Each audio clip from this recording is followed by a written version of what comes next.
ओम साईं राम। आज का साईं वचन बाबा कह रहे हैं, मेरे बच्चे तुम सबको माफ करना सीखो, अपने मन को शांत रखो, मेरी मर्जी को ही अपनी मर्जी मानकर उसमें प्रसन्न रहना सीख लो। तुम ये कहते हो कि बाबा मेरी भक्ति में क्या कोई कमी है, जो कि दूसरों के जीवन में तो इतने चमत्कार होते हैं, लेकिन मेरे जीवन में मैं किसी भी चमत्कार को आकर्षित नहीं कर पाती।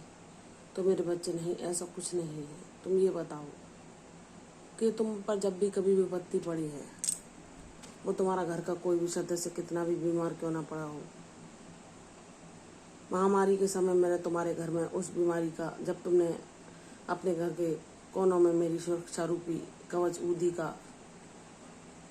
ऊदी को फैलाया, तो क्या मैंने तुम्हारे घर को वह सुरक्षा कवच प्रदान नहीं किया कि तुम सभी बीमारियों से बचे रहे। जब तुम्हारे किसी प्रिय सदस्य की स्वास्थ्य से संबंधित कोई परेशानी आई, तो क्या मैंने उसी क्षण तुम्हें, जैसा तुमने मन में चाहा वैसा सकारात्मक परिणाम देकर तुम्हारे जीवन में चमत्कार नहीं किया। तुम्हारे जीवन में अनेकों चमत्कार हैं। कोई जरूरी नहीं है कि तुम्हारे चमत्कार की तुलना दूसरे के चमत्कार से की जाए। मैं तुम पर बहुत प्रसन्न हूँ मेरे बच्चे, और अपने संकेतों को भी तुम्हारे पास भेजता रहता हूँ ताकि तुम मेरी ऊर्जा को ग्रहण कर सको और मेरी ऊर्जा से अपने जीवन को भरपूर भर लो।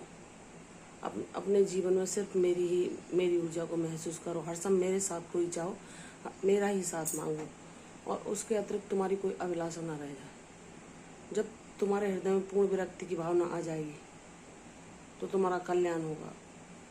फिर तुम किसी वस्तु की इच्छा नहीं करोगे और बिना मांगे ही तुम्हें तुम्हारी सारी इच्छाएं पूरी होती दिखाई देंगी। मेरे बच्चे, तुम बहुत प्यारे हो, तुम बहुत ज्ञानवान बनोगे, तुम बहुत निस्वार्थ ऊर्जा वाले, सबको प्रेम सेवा देने वाले, सबको कितनी भी बड़ी गलती कोई क्यों ना करे सबको क्षमा करने वाले। तुम्हारे अंदर जो भोलापन है, जो वो सादगी है, वह तुमको सबसे अलग बनाता है। तुम्हारे अंदर जो प्रेम स्नेह और सबके लिए सेवा भाव है, तुम सबके लिए क्षमा भाव रखते हो, यही तुमको सबसे भिन्न बनाता है। जो मैंने ही तुम्हें प्रदान किया है वह तुम्हारा विशेष गुण है, उसको कभी मत छोड़ना। मैं उसको इतना बढ़ाऊंगा कि तुम्हारी प्रेम और सेवा को तुम्हारे घर के परिवार के सदस्य ही नहीं और लोगों को भी वह मिल सके, क्योंकि तुमको जो ये गुण प्रदान किए गए हैं विशेष उद्देश्य के लिए मैंने दिए हैं, और वह उद्देश्य जल्द ही तुम्हारे सामने आएगा। लेकिन मेरा एक निश्चित समय होता है, इसलिए सबूरी धारण करके उस निश्चित समय का इंतजार करो। कब तुम्हारे लिए क्या सही है, तुमसे ज़्यादा तुम्हारा बाबा जानता है। जैसे एक पिता अपने बच्चे की हर ज़रूरत का सही समय पर ख्याल रखता है और उसे जब ज़रूरत पड़ती है वह चीज़ जो उसके लिए उचित होती है उपलब्ध कराता है, वैसे ही तुम्हारे जीवन में मैं तुम्हारे पिता मित्र भाई की भूमिका भी निभाता हूँ। तुम्हें जो जरूरी होगा जिस समय मैं बिना मांगे ही वह पूरा कर दूंगा।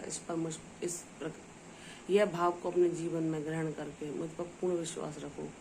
मैं तुम्हें कभी निराश नहीं करूँगा। तुम्हारे हृदय की समस्त इच्छाएं स्वतः ही पूरी होती जाएंगी। तुम मेरी इच्छा को अपनी इच्छा मानकर उसमें प्रसन्न रहना सीख लो। तुम्हारे जीवन से दुखों का अंत हो जाएगा। अपने मन को मेरे नाम जाप में लगाओ ताकि वह तुम्हें अशांति न प्रदान कर सके और सदैव तुम मेरा साथ पाओ। तुम्हारा कल्याण होगा, तुम सदैव प्रसन्न रहोगे। मैं तुम्हें शांति और सुख समृद्धि सब कुछ प्रदान करूँगा।